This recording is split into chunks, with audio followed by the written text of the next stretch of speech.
Get the cheese to Sickbay. The doctor should look at it as soon as possible. Mirror Universe Captains. This is going to feel more like a mishmash than, well, anything else that's been done. Nevertheless, it's here, it's what's on the schedule, and there you go. Yes, I have a schedule. I don't fly by the seat of my pants with all of this. So, let's kick it off. Elam Garrick, for the cost, and by cost I don't mean the 2 points, I mean the ability cost. I think it should be you may discard one of your crew upgrades to add 1 hit result to your roll. So that would then be during the modify attack dice step. Since you're limiting that to 1 use per round, I think that's fair. It's definitely not overpowered. You could discount crew, make them free, but you're still limited by crew slots.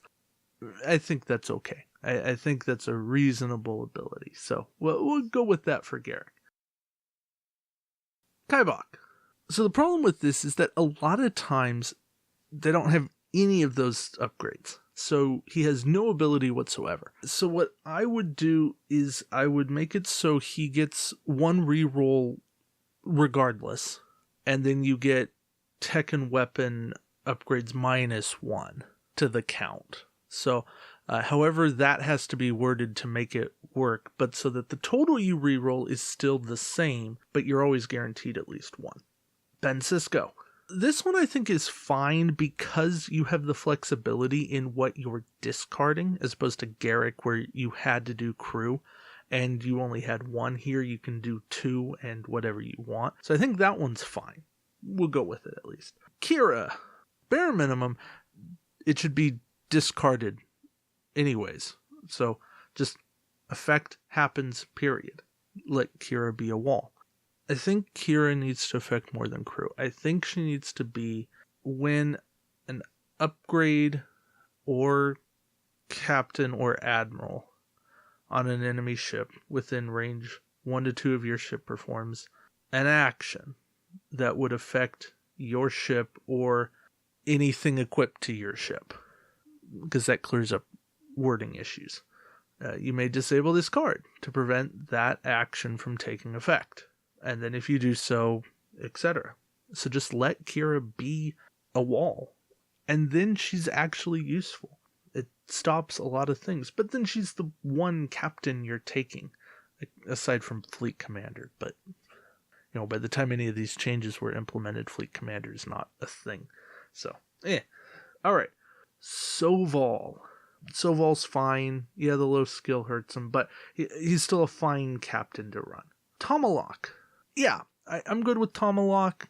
He's passive quality, does a little bit more with scan, and that is never a bad thing. Tomalak can stay. Should probably get a skill buff, but that's, like a 7 skill captain for 5 points. That would make him better. Maybe even an 8 skill captain. Beverly Crusher. I would add one of your blank or battle station results into an evade. Give her just that little extra oomph.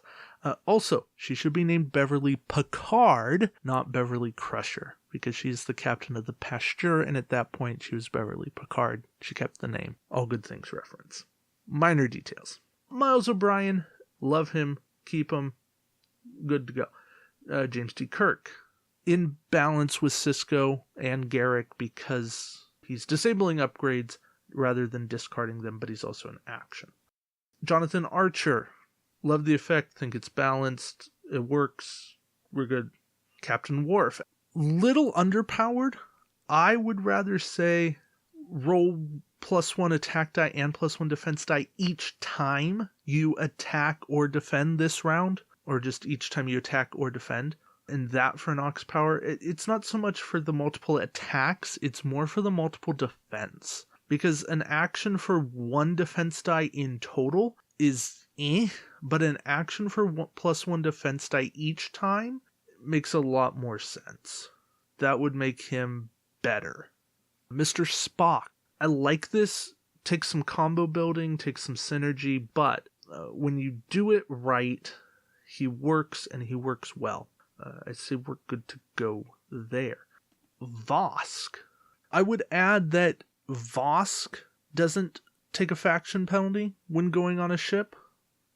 Like, that saves you a point, but that's just a thing. And then place 2 time tokens on the upgrade instead of 3. And more so, rather than just opposing upgrade, let's go with just opposing card effect, or captain, admiral, ship, or upgrade. Anything deleterious, even resource, if resources are ever a thing that can make you discard cards. Because Vosk wouldn't be able to save another captain. It still only saves your own upgrades. But I'm talking about if there was a captain that targeted upgrades to be discarded. I don't know that there is, but if there was, I would want Vosk to be able to prevent that, and right now he can't. It's such a rare effect, I'd want that to be able to be done. William T. Riker, this is the ATP Riker. That Riker's great. I don't want to fix anything there. And then we're good to go. So let's look at Admirals real quick. So we've got Admiral Black. I like the 1 straight sensor echo. I think that much is fine. But I would go with the each time you defend, you can reroll one of your blanks, no penalty. Or go to you may reroll all of your blanks, and if you do, then take an Ox. I think that's a little more balanced, because 1 reroll of 1 blank for an Ox, just not worth it to me. Then we have Admiral Gardner. So the last sentence there is completely unnecessary. You've spent an action to get +1 attack die and then -1 defense die each time you defend. This is worse than just action +1 attack die, which is not worth it. I would make Gardner an action fleet action. When attacking with your primary weapon during the roll attack die step, gain +1 attack die, period. Each time you defend during the roll defense die step, roll +1 defense die. You cannot perform free actions this round. Let's keep that. But then it's a fleet action to get +1/+1 on every die roll. And I think that's actually a worthwhile fleet action. Alright, we also have Admiral William T. Riker, Pasture Riker. He's basically a bonus scan, and that's definitely not bad. He also gives scan to things that don't normally have scan, and that also has its uses. So I like that Riker as well. You have to make a choice which Riker you want, but there's no reason to modify what's going on here. And then we have Admiral Worf. No problems there. Admiral Worf is a staple in this game, and I love what he brings to the table. Those are the mirror captains. There are some very good captains. There are some very bad captains and admirals. But all in all, there's some minor fixes that are needed, but nothing, oh, we gotta fix that. This faction's completely broken. No. Mirror is overall well designed. If you're wondering where the Kiana Prime captains are, they'll come out with Independent. That's it for Mirror Captains. Come back next week for Chese when we take a look at Dominion Tech. That'll be interesting. Be a long one. Anyways, thank you guys for watching. Until next time, we'll see you around the shipyard. Take care.